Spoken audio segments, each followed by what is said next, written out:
तर मनोज जरांगे पाटील सध्या रायगड दौऱ्यासाठी रवाना झालेले आहेत। आज रायगडमध्ये त्यांचा मुक्काम आहे। तर उद्या छत्रपती शिवाजी महाराजांना ते अभिवादन करतील आणि उद्या किल्ले रायगडावर छत्रपती शिवाजी महाराजांसमोर ते नतमस्तक सुद्धा होणार आहेत। तर शिवरायांसमोर नतमस्तक होत विजयी गुलालाची उधळण ते करणार आहेत आणि रायगडकडे रवाना होताना बीड, अहमदनगर, पुण्यात जरांगेंचं विजयी स्वागत सुद्धा केलं जाणार आहे। जरांगे पाटील हे शिवरायांच्या दर्शनासाठी रायगडला निघालेले आहे। आंतरवाली सराटी या ठिकाणी ते उपोषणस्थळी दाखल झालेले। या ठिकाणी शिवरायांचं दर्शन घेऊन ते पुढे मार्गस्थ होणार आहे। आपल्या सोबत मनोज जरांगे पाटील आहेत। पाटील साहेब, काय सांगाल, आज तुम्ही मार्गस्थ होता? हो, रायगडाच्या चरणी नतमस्तक होण्यासाठी निघालोय की विश्वाचं दैवत छत्रपती शिवराय त्यांचं दर्शन घेऊन कंपाळी पवित्र रायगडाची माती लावायची यासाठी रायगडाला चाललोय। पुन्हा वापस येणार आहे। आता रायगडकडे चाललोय। येताना रायगड, मुळशी, पुणे मार्गे येता वेळेस आम्ही त्या मार्गे येणार आहेत। मराठा समाजाला माझी विनंती, सगळ्या तज्ज्ञांना पुढारी चॅनलच्या माध्यमातून जे अभ्यासक आहेत, मराठा आरक्षणावरचे तज्ज्ञ आहेत, घटना तज्ज्ञ आहेत, वकील बांधव आहेत, जे जे आहेत, कायदा तज्ज्ञ आहेत, या सगळ्या बांधवांनी आपलं म्हणणं जो आपण कायदा पारित केला आहे सगळ्या सोयऱ्यांचा, त्या ठिकाणी त्यांनी 15 दिवसात हरकती मागितल्या सगळ्या। तर तिथं आपण आपलं म्हणणं मांडा, आपल्या ज्ञानाचा उपयोग तिथं होईल। सोशल मीडियावर याच्यावर मांडून गैरसमज पसरून काय मिळणार आहे? म्हणजे करोडो मराठी यांना काय कळत नाही आणि आपण मात्र असं करणं, बाकीचे तसं नाही करत, मराठ्यांच्या विरोधात काय करता येईल हे करतात। तुम्ही ते करण्यापेक्षा आपलेच लोक 50 जण आहेत, जास्त नाही आहेत, ते करण्यापेक्षा माझे हात जोडून विनंती आहे तुम्हाला सगळ्यांना, तुमच्या हरकती, तुमचं म्हणणं मात्र तिथं मांडा। म्हणजे त्या सगळ्या सोयऱ्याचा जो कायदा आहे, लहान कायदा नाही, खूप मोठा कायदा आहे मराठ्यांचा। आरक्षण नसलेल्या मराठ्यांसाठी हा कायदा आहे आणि नोंदी नसणाऱ्या मराठ्यांसाठी हा कायदा आहे। त्यांच्या नोंदीच नाही आहेत त्यांच्यासाठी हा कायदा आहे। इतका मोठा कायदा आहे। गेलेले मराठ्यांचे पोरं येताना आरक्षणच घेऊन आलेत। कायदा बनवला म्हणजे आरक्षणच घेऊन आलेत। नसलेल्या, ज्यांना नोंदीच नाहीत, त्यांच्यासाठी हा कायदा बनवला म्हणजे आरक्षणच घेऊन आलेत। हे आता काहीच होऊ शकत नाही, याला धक्काच लागू शकत नाही। फक्त आपल्या लोकांना, जे अभ्यासक आहेत, यांनी यांचा ज्ञानाचा उपयोग या गोरगरीब मराठ्यांसाठी करावा। उगं सोशल मीडियावर अमक्यावर तमक्यावर लिहून अन्नात माती घालायचं काम करण्यापेक्षा करोडो मराठा हे यांना काहीच कळत नाही असं समजू नका। आमची तुम्हाला हात जोडून विनंती आहे, तुम्ही आमच्यातले ज्येष्ठ आहेत, तुम्ही आमच्यातले अभ्यासक आहेत, तुम्ही घटनातज्ञ आहेत, तुम्ही वकील बांधव आहेत, जेवढे त्यांनी तुमचासुद्धा एक सगळे सोयऱ्यांचा व्याख्याचा पॅरेग्राफ मांडा आणि तिथं तुमचं म्हणणं मांडा ताकदीनं। म्हणजे तो सगळ्या सोयऱ्यांचा कायदा हा आणखीन मजबूत होईल। आता सगळा सोयरा हा फिक्स झालेला आहे शब्द, याच्यामुळं हा कायदा प्रचंड मोठा झालेला आहे। याला आता तुम्ही फक्त जोड द्या तुमच्या ज्ञानाची आणि गोरगरिबांच्या मराठ्यांचं याच्यात कल्याण होईल म्हणून मजबूत बनवण्यासाठी तुम्ही ताकदीनं तुमचं ते दमणं मांडा। इकडं कायला मांडता?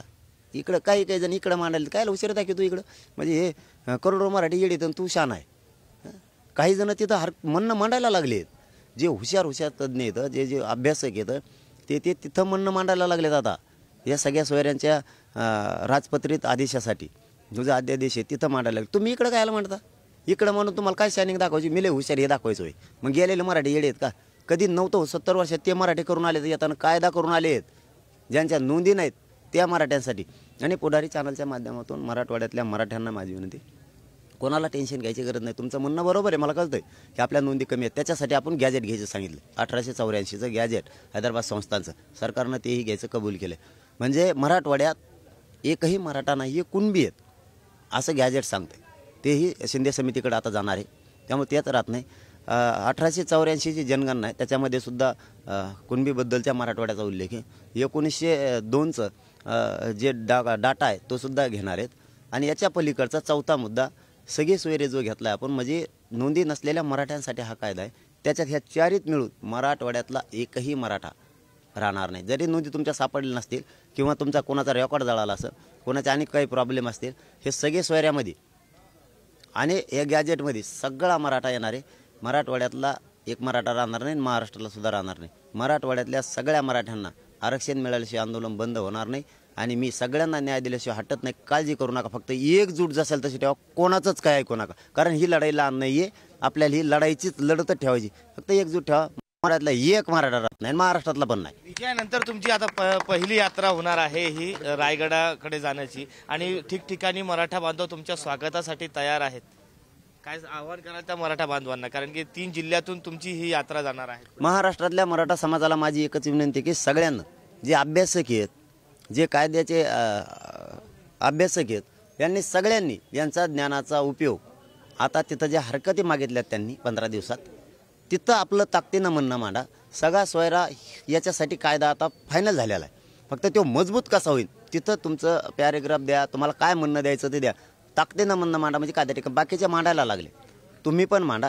आणि ही मराठा समाजाने त्यांना विनंती करावी, इकडं व्हॉट्सअपवर लिहून कशावर लिहून उगं तहन फेन सांगून फे काही सांगू नका, आम्हाला सगळं कळतंय, तुम्हाला लय तह कळतोय काही जणांना. तर हा कायदा आणलाच नसता पोराने येताना, कायदाच आणला. 70 वर्षात न होणारा कायदा बनवलाय हे गेलेल्या पठ्ठ्यानं. हे सोपे नव्हते गेलेले मराठी, उगाच काहीतरी घरात बसून. तुम्हाला काय पाय पाय चालायला पाय मोडी होती तुमची, यायचं सोबत. तुम्हाला सगळ्यांनी विचारलं असतं, इकडं घरात झोपायचं 5-50 गोधाड्या पांघरून आणि इकडं ज्ञान शिकत बसायचं. हां, आता जे खरे अभ्यासक आहेत, ज्यांना वाटतं मराठ्यांचं कल्याण हो, ते दनादन म्हणणं मांडायला लागले तिथं मजबूती. तुम्ही मांडा ना तसं, तुमचं म्हणणं मांडा, लेकरांचं कल्याण होईल मराठ्याचं. काय अन्नात माती काली जा, तुम्हाला लयच हौसच आहे नुसती ते हमेशात उलट व्हॉट्सअप फेसबुकला लिहायची. तिथं काय आले तुरे बाकीचे बिचारे जेवढे अभ्यासक आहेत ते दनादन ते मांडायला लागलेत म्हणणं, म्हणजे तो कायदा मजबूत होणे यासाठी. आणि मराठा समाजाला दुसरं माझं आव्हान आहे पुढारी चॅनलच्या माध्यमातून, ज्यांच्या नोंदी मिळाल्यात त्यांच्या नातेवाईक जे तुमचे काका चुलते पुतणे आत्या यांचे अर्ज, तुमच्या परिवाराचे अर्ज करून प्रमाणपत्र काढून घ्या. सगळेजण कोणी शांत बसू नका, अर्ज करा. अर्ज केल्याशिवाय तुम्हाला प्रमाणपत्र मिळणार नाही. तुम्ही अर्ज करा सगळेजण, आपण आपले पत्र काढून ठेवा, कारण त्यात तुमचे पोरं मोठे होणार आहे. याचबरोबर सगळ्या सोयऱ्यांचा सुद्धा अध्यादेश आता येतोय. ते सगळ्या सोयऱ्यां ज्याची नोंद मिळाली त्यांनी त्याच्या सोयऱ्याला फोन करून सांगा तो अर्ज कर म्हणून.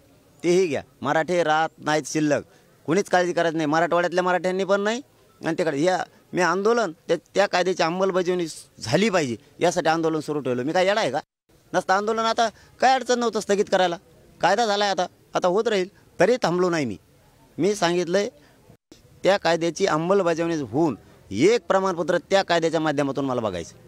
तोपर्यंत हे सुरू राहणार आहे. मराठ्यांनी आता अर्ज करा, कोणचे ज्यांच्या नोंदी मिळाल्या त्यांच्या परिवारांना अर्ज करून तुमचे प्रमाणपत्र काढून घ्या. शेवटचा एक प्रश्न आहे, सरकारने तुमच्या मागण्या मान्य केल्या आहे, मात्र सरकारमधील मंत्री नारायण राणे यांनी आक्षेप घेतलेला आहे या अध्यादेशाला आणि ते आज पत्रकार परिषद घेणार आहेत. विरोध सरकारमधूनच होताना पाहायला मिळतोय, कसं बघता तुम्ही? सामान्य गावखेड्यातल्या महाराष्ट्रातल्या करोडो मराठ्यांनी एकच समजून घ्यायचं, विरोध व्हायला लागला याचा अर्थ हा कायदा खूप मोठा दिसतोय. गैरसमजात कोणीच राहायचं नाही. सगळे सोयऱ्यांचा कायदा बनतोय म्हणजे हा प्रचंड मोठा आहे. आणि कोण तुम्ही आत्ता म्हणलाय ते सगळे विरोध करायलेत, याचाही अर्थ तसाच मराठ्यांनी घ्यायचा. याचा अर्थ कायदा मात्र निवारे जबरदस्त कायदा ह्या मुंबईला गेलेल्या पोराने आणलाय, कारण याच्यात सगळा मराठा हा ओबीसी जाणार आहे, सगळा. त्याचा अर्थ असा आहे. धन्यवाद. आपण हे होते मनोज जरांगे पाटील. त्यांनी पुढारीच्या माध्यमातून एक आवाहन देखील केलेलं आहे, ज्यांच्या नोंदी सापडलेल्या आहे त्यांनी तातडीने आता आपले प्रमाणपत्र काढून घ्यावे असं आवाहन मनोज जरांगे पाटील यांनी केलं आहे. कॅमेरा पर्सन संतोष सिरसाटसह मी सचिन जिरे, पुढारी न्यूज, आंतरवाली, सराटी, जालना. तर जरांगेंच्या रायगड दौऱ्यात कोणकोणत्या ठिकाणी त्यांचं जंगी स्वागत होणार आहे तेही पाहूयात. तर पाथर्डी, गेवराई, तिसगाव, विमाननगर, अहमदनगर, दौंड, केडगाव, चौफुली, यंब, भोर आणि रायगड, तर या सर्व ठिकाणी त्यांचं जंगी स्वागत केलं जाणार आहे.